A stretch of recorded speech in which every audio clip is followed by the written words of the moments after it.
So I'm bringing you along for this trailer build of mine. I need to fix this trailer, and I'm gonna do some modifications while I'm here. The biggest issue is this is all shot, so we need a new one of these, but I want to put an adjustable one on there. And then I want to change it to basically get rid of the smaller 4-inch C-channel there and make these 6-inch ones come all the way out, and then put a basket in there so I can store things, chains, etc. You'll have to excuse the crack when I got the fire going. The biggest thing we need to do here is cut this basket out, and I'm going to cut the welds for this, try and save it because they're nice shape yet, here and down here. Both sides, I'm going to cut that off and basically remove the centerpiece here. Take those out. I'm going to save that jack because it's in good shape. Put a new hitch on it, extend those out, plate it, build a basket. Hopefully it'll turn out pretty good. And then I got some minor things to do, fixing the lights and some basic modifications. But anyways, I'm just going to time lapse the demolition part. That's what this is going to be about. So we're going to start cutting steel and getting things removed and take a look at it. So here we go.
I'm back on rebuilding this front of this trailer here. I was going to show you what I've done so far. Basically, I spliced in these with some more 6-inch C-channel, and there's the dog. And this side over here I ended up cutting more than I thought because it was bent. It's a little ugly yet, but. And then I welded the new hitch in, which is just C-channel with holes in it, and it's going to use bolts to bolt the 2 5/16 ball hitch on. And I got it all the way to the bottom here. So I got this piece just hanging there for support for the other pieces. Now I'll show you what I got going on. The plan is there's a piece of plate down there from factory, and so now I've got a second piece that will clamp in and weld together and turn this into an I-beam basically. And then this side I've got it notched,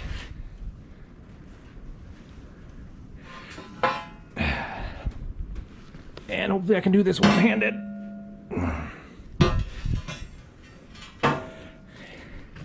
Here, I'll set you down.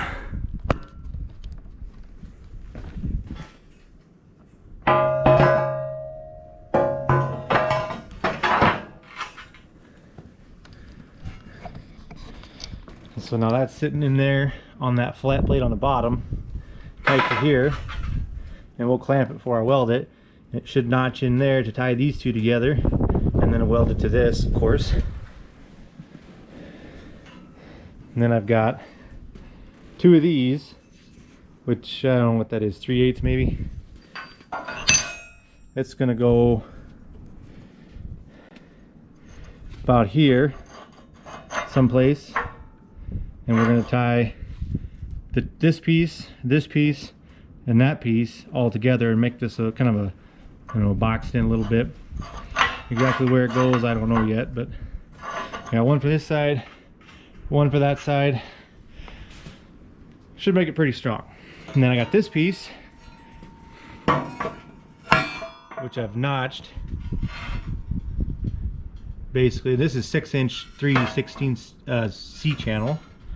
I did that on both sides, and the goal here is to slide it in basically like so, and you know, square it up and all that good stuff, make sure it's level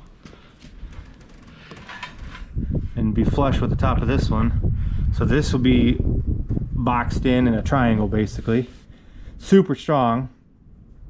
And then once that's done, I can take the jack and I can weld it to the back side here, so I have a jack. And then I'm gonna have another piece of tubing on the other side, which will come up and over, and that's long term, but probably for like a winch to winch things on the trailer. And then the last piece I got right here, and this is I don't know what it is, 45 inches long. I'm not going to hold it under there because it's pretty heavy, but basically I'm going to go from the bottom of that piece through the middle on the bottom of this piece, the bottom of these two, and this, and it should come out here and weld it all solid, and then I'll just, you know, cut it off flush. That way you've got strength for these this way and strength in the middle for this way to keep your neck from wanting to twist. And then it'll also tie into the basket, which I'll show on the next part. But we get all this in and welded, and I'm not going to video much of that just because, you know, it's more welding and that's kind of boring. So I'll weld it up and I'll show you what's going on, and then I'll show you how I'm going to do my basket. So I'll bring you back then. Okay, so it's been a little bit of time here, but I think I have this done. Thanks to YouTube magic, it's probably only seconds for you guys, but I'll run you through what I've done on this trailer neck. I think the last time I recorded, I showed the inside frame here and what I was going to do with that. That's all welded up. that's pretty decent looking, I think. It's doubled up like an I-beam now. And I added on some plates to bridge from here to there. I got my centerpiece here welded in. And I've got a piece here. This is 6-inch C-channel as well. And it goes from the frame there, welded solid to this piece, through to this piece, and it's all the way on the bottom. I also welded on my chains here, 25K 3/8 grade 70s. Yeah. Anyways, I got a plate over there on that side, top and bottom. I put my jack on here. It's a drop jack there. It's welded on solid 8K, and then I've got a piece of 2-inch receiver with just your regular pin and everything welded on tight. This right here, I can put my 12K winch in, snap it in, run the winch out, winch stuff on the trailer. That's super handy, and it's welded right to the frame, so it's pretty strong. And then the basket, which is my main goal here, was trying to get a bigger basket to hold stuff. I got the main C-channel here. These in the middle, I got 2 on each side, are 3/16 flat bar basically. Your C-channel on the outside here, all the way around. And then this piece here is I think that's 3/8 quarter or 3/8, a little bit heavier. So the panel is, I don't know what that is, what size that is. It's expanded metal and it's raised. It's not the flat stuff, so it's a little stronger. That's as heavy as I could get locally. So just to kind of give you an idea, that's basically like 5.5, 6 inches deep. So you can fit chains, binders, all kinds of good stuff in here. And it's plenty strong. I stood on this, never had any issues with it. If you really wanted to go stronger, you could maybe put angle in here, but it works out pretty good. And the main reason I wanted to do that is, other than room, is now with this C-channel here, I used to run a trailer all the time that had this, but just to kind of give you an idea, you can hang stuff like that and it sits down in the basket, so you can have binders, chains, whatever, and you can hook it and know each item versus a jumbled mess, and then you can't see anything, you don't know what's what. Works pretty good. So the only thing left I have to do is I drill a hole on the end down there to replace the one that's right here, but down the end I have to basically splice in my wires, and I'll probably drill a hole on the side, inside frame there or whatever, and I'll remount this guy, who, you know, you gotta have one of these for lights. But so I think it looks pretty good. Hopefully this helps somebody design a trailer or fix theirs. Normally these trailers, they just have actual I-beam instead of C-channel, you know, doubled up like that, but I'm using what I got and working with what I have. So nice thing about it is this hitch here is bolted on, so if you ever want to take it off to make it not as easy to move, you know, you're going in a place that's kind of sketchy, whatever, or I think they make the pintle hitch style for this too, so you could pop that off and put a pintle hitch on it, swap it out, whatever. Works pretty nice, I think. So yeah, got this little crevice down in here. I don't know, you could maybe put some expanded metal in there too. You could keep some oddball things in there, I suppose, but I don't know if that's worth it or not. I think this big basket's probably good enough. I suppose you could put like straps and stuff in there maybe, I don't know. Extra hitch pins or the hitch, but you could put it in the basket too. So I'll throw my chains up and give you an idea what I got planned for it. All my chains here, and you'll see what I'm talking about with that C-channel. So, and then that'll be it. So here we go.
hope that helps. Give people some ideas. There you go.